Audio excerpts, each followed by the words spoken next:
کام ہماری شریعت میں ایسے ہیں جو عورتوں کی وجہ سے حل ہوئے، بڑے بڑے. ہمارے شریعت میں ممبر نہیں ہوتا تھا، ایک عورت ذریعہ بن گئی. تیمم نہیں ہوتا تھا، حضرت عائشہ کا ہار ذریعہ بن گیا. تیمم نہیں ہوتا تھا. ہمارے شریعت کے اندر عورتوں کو میراث نہیں ملتی تھی. آخر تک عورتوں کا میراث میں کوئی حق تھا ہی نہیں. آخر تک بس جیسے پرانی شریعتوں میں تھا کہ عورت کی میراث نہیں ملے گی، نہیں ملے گی، وہی چلی آ رہی تھی. لیکن اوس جب شہید ہوئے حضرت اوس، تو حضرت اوس کی جو اہلیہ تھی، اہلیہ 2 بیٹیاں 1 بیٹا، کتنے ہو گئے؟ 4 ہو گئے. حضرت اوس کی بیوہ اور 2 بیٹیاں اور 1 بیٹا. تو یہ جب وہ شہید ہو گئے تو بھائی آئے بھابھی کے پاس، اور بھابھی کے پاس آ کر کہا کہ بھابھی اب تو عورت آپ کو تو کچھ ملے گا نہیں، یہ 2 لڑکیاں ہیں ان کو بھی کچھ نہیں ملے گا، یہ لڑکا ہے اس کو ملے گا لیکن کب ملے گا؟ جب یہ بڑا ہوگا. یہ کہہ کر گھر کا سارا سامان لے گئے، سارا سامان. اے بیچاری بیوی بیوہ اکیلی ہے، بچیاں اکیلی ہیں، خاموش، کس سے کہے؟ تو روایتوں میں یہ ہے کہ اتفاق سے حضور صلی اللہ علیہ وسلم کا گزر اس گلی سے ہوا، اتفاق سے. اور یعنی حضور کو معلوم نہیں تھا کہ یہ ہوا ہے، یہ قصہ ہوا ہے آپ کو پتہ نہیں تھا. اتفاق سے حضور صلی اللہ علیہ وسلم کا گزر وہاں سے ہوا. تو جب کسی گلی سے حضور صلی اللہ علیہ وسلم گزرتے تھے تو پوری گلی میں ایک آواز لگتی تھی، جا رسول اللہ، جا رسول اللہ، جا رسول اللہ، جا رسول اللہ. اللہ کا رسول آئے. تو یہ اوس کی بیوہ نے بھی سنا، بچیوں نے بھی سنا. تو فوراً جلدی جلدی جلدی بچوں کو تیار کیا اور بچوں کو تیار کر کے باہر بٹھا دیا. حضرت اوس کی بیوہ پیچھے رہی. حضور جب گزرنے لگے تو السلام علیکم یا رسول اللہ. حضور کھڑے رہے. کون ہے بھی، کس کا گھر ہے؟ غالباً حضرت عمر نے کہا یا سعد بن عبادہ نے کہا، کسی نے کہا کہ حضرت یہ اوس کا گھر ہے جو پرسوں شہید ہوئے ہیں. آپ نے فرمایا ہو اچھا اچھا. بچوں کو لیا، بچوں کے سر پر ہاتھ پھیرا، دعا کی، اللہ تعالیٰ جزائے خیر دے آپ لوگوں کو. تو حضرت اوس کی بیوہ نے کہا کہ حضرت میری ایک درخواست ہے. کہ بتاؤ کیا چاہتی ہو؟ یوں کہا کہ وہ اوس کے بھائی آئے تھے اور رات کو یہ کہہ گئے کہ بھی تم تو عورت ہو، تمہیں تو کچھ ملے گا نہیں، اور یہ بچیاں ہیں، بچیوں کو بھی کچھ ملے گا نہیں، یہ بیٹا ہے اس کو ملے گا لیکن جب بڑا ہوگا. یہ کہہ کر گھر کا سارا سامان لے گئے ہیں. تو میری صرف ایک درخواست ہے کہ ان اوس کے بھائیوں کو بلاؤ اور بلا کر اتنا کہو کہ بھی جب تم سب لے گئے یہ 2 بچیاں بھی لے جاؤ. آپ اتنی سفارش کرو کہ یہ 2 بچیاں بھی لے جاؤ تاکہ بچیوں کو پالو پوسو. اب رہوں گی میں، رہوں گی میرا بیٹا رہے گا، ہماری زندگی ہم گزار لیں گے. اس پر حضور ہچکیاں مار کے گئے کھڑے کھڑے. اور حضور نے کہا کہ بس بھی اب مجھے آگے نہیں جانا. کسی کام سے جا رہے تھے، بعد میں سناؤں گا کیا کام سے جا رہے تھے، کوئی بہت اہم مسئلے میں جا رہے تھے. حضور نے صحابہ سے کہا کہ واپس چلو. واپس ہوئے اور ابھی مسجد نبوی میں پہنچے بھی نہیں تھے کہ ورثے کی آیتیں نازل ہو گئی. حساب کر کے بھیج دیا اللہ نے. بلاؤ اس کی بیوہ کو، بلاؤ اسد کی بیوہ کو. کئی بیواؤں کے ساتھ قصے ہوئے، اس میں الگ الگ نام آتے ہیں روایتوں میں، تاریخ کی کتابوں میں. بلا فلاں کو، فلاں کو، فلاں کو، اور پورا حساب کر کے بتایا. اس لیے میں آپ لوگوں کو کہتا ہوں میراث دو. قرآن میں اللہ نے کہا ہے نماز پڑھو، یہ نہیں کہا ظہر کے 4 پڑھو، عصر کے 4 پڑھو، فجر کے 2 پڑھو، عشاء کی 4 پڑھو، مغرب کی 3 پڑھو. یہ قرآن میں نہیں ملے گا، یہ حدیث بتائے گی. لیکن میراث میں ایسا نہیں ہے. میراث میں تو اللہ نے حساب کر کے بھیجا. اللہ کو معلوم تھا کہ اس میں ڈنڈی ماریں گے یہ لوگ، حساب کر کے بھیجا. ابو بکر کا انتقال ہو رہا تھا، ابو بکر دنیا سے جا رہے تھے. حضرت عائشہ قریب میں بیٹھی بیٹھی اشعار پڑھ رہی تھی. تو ابو بکر نے آنکھ کھولی، بیٹا کیا پڑھ رہی ہو؟ ابا جان آپ کی جدائی پر غم کے اشعار پڑھ رہی ہوں، آپ دنیا سے جا رہے. بیٹا میں جا رہا ہوں ٹھیک ہے، لیکن میری بیوی حمل سے ہے.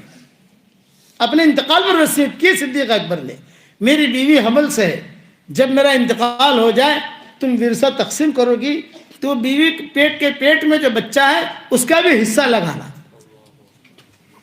تو پھر امی عائشہ نے پوچھا لڑکے کے اعتبار سے لگاؤں یا لڑکی کے اعتبار سے لگاؤں؟ تو حضرت ابوبکر نے کہا آن اکاؤنٹ تمہیں جو لینا ہو لے لینا، جب بچہ پیدا ہو جائے تو اس کو بھی حساب میں لے لینا، ورنہ حشر کا میدان میں تمہیں جواب دینا پڑے گا۔ یہ اپنے انتقال پر صدیق اکبر نے یہ وصیت کی تھی۔ اب دیکھو تاریخ کی کتابوں میں ملے گا، اس لیے آپ یہ وعدہ کرو کہ میراث دو۔ میں مہندی والی مسجد میں بیٹھا ہوا اور ایک لڑکی آئی، کسی نے کہا کوئی لڑکی آپ سے بات کرنا چاہتی ہے۔ بھائی میں تو کسی سے بات کرتا نہیں ہوں۔ یہ کہا نہیں آپ کی برادری کی ہے کہ مولانا کو ملنا ہے۔ باہر گیا، ہاں بیٹا کیا کام ہے؟ یہ کہا مولانا ایک مسئلہ پوچھنے آئی ہوں کہ میرے بڑے تاجر ہیں ان کے بھائی، ان کے احمد آباد میں بھی تجارتیں ہیں ان کی یہاں، کہ میرے بھائی میرے پاس آئے اور میرے بھائیوں نے آ کر ایک پوٹلی دی اور پوٹلی دے کر یہ کہا کہ لو بھائی آ تمہارے ورثو تھی جو آتے مالک بنی جو من پاسا لو پر آپ لو اور مجھے واپس دے دو۔ تو ایسی میراث ہوتی ہے؟ میں نے کہا نہیں ہوتی۔ تو بولے کہ یہ میرے بھائی سارے آپ کے مرید ہیں، ان سے کہو۔ تو میں نے ان کے بھائیوں کو بلایا اور بلا کر کہا اپنے پیٹوں میں تم جہنم کے انگارے بھر رہے ہو بھائی، اللہ نے اتنی ہوٹلیں دی ہیں، میرے انداز سے 10-15 ہوٹلیں ان کی ہوں گی پورے ہندوستان میں، یہاں بھی ہے، اندور میں بھی ہے، بمبئی میں 3-4 ہے، شاید دبئی میں بھی ایک ہے۔ میں نے کہا آٹلا بتا پیشہ بھیڑا کریں کرشو شو، آپ کے پاس اگر اللہ نے مال بہت دیا ہے تو 50 گھڑیاں پہنتے ہو، 50 جوتے پہنتے ہو، ہے کہ 50 چشمے لگاتے ہو، اللہ سے ڈرو۔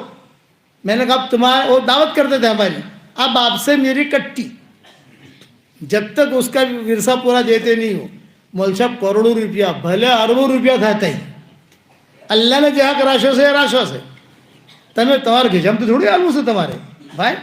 تو انہوں نے اللہ ان کو جزائے خیر دے، میری بات انہیں رکھی مفتی صاحب، اور سارا حساب کتاب کیا، حساب کتاب کر کے 1-2 ہوٹلیں اس لڑکی کے نام پر آئی، اور اس نے جو ہے سارا کر کے بھائی آپ بے ہوٹلوں مول صاحب بہنی سے اب یہ ترتیب کرو، تمہیں چلاؤ، پیسہ لو، تمہیں آپ چلاؤ اس کو، بچی کہاں چلانے جائے گی وہاں، اس کا پیسہ لو، محنت نہ لو۔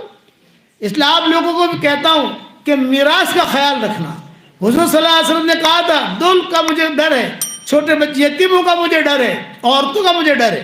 اور آخر میں اتنی بات کہتا ہوں کہ کل قیامت کے میدان میں جمع ہونا ہے، یہ یقینی ہے، اللہ کو منہ دکھانا ہے، وہ یقینی ہے۔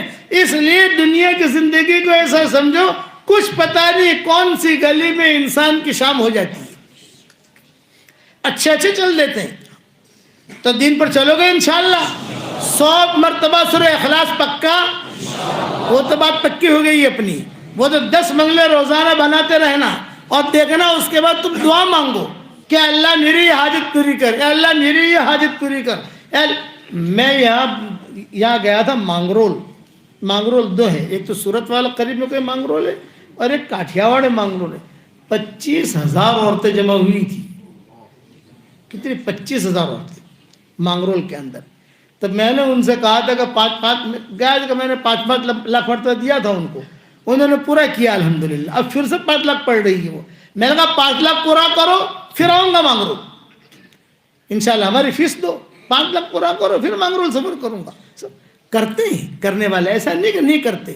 اور یاد رکھنا میں ایک دعا کرتا ہوں، جس کرم سے اللہ نے مجھے اور آپ کو یہاں جمع کیا ہے، میں دعا کرتا ہوں کہ اللہ ہم سب کو ہماری قیامت تک کی آنے والی نسلوں کے ساتھ جنت الفردوس میں اللہ جمع کر۔ اس سے بڑی دعا کوئی نہیں ہو سکتی۔ حضور نے فرمایا مانگو تو جنت الفردوس مانگو، لیکن ارادے کرو، ادھر ادھر کی بات نہ کر۔ اقبال کہتے تھے ادھر ادھر کی بات نہ کر، مجھے یہ بتا کہ قافلہ کیوں لوٹا، مجھے رہزن سے گلا نہیں، تیری رہبری کا سوال ہے۔ آہ کس کی جستجو آوارہ رکھتی ہے تجھے، راہ بھی تو، رہرو بھی تو، رہبر بھی تو، منزل بھی تو۔ ادھر ادھر کی بات نہ کر، یہ بتا قافلہ کیوں لوٹا۔ کرنے والے اللہ ہیں، ہر چیز ہر منزل میں اللہ کی محتاج ہے، اللہ کسی منزل میں کسی چیز کا محتاج اور پابند نہیں ہے۔ اپنے آپ کو ایک کے حوالے کر دو، وہ ایک کو ہمارے حوالے کر دے گا، لیکن شرط ہے اپنے آپ کو ایک کے حوالے کرو۔ سب نیتیں کرو، نمازوں کی پابندی کریں گے انشاءاللہ، قرآن شریف کی تلاوت کریں گے انشاءاللہ۔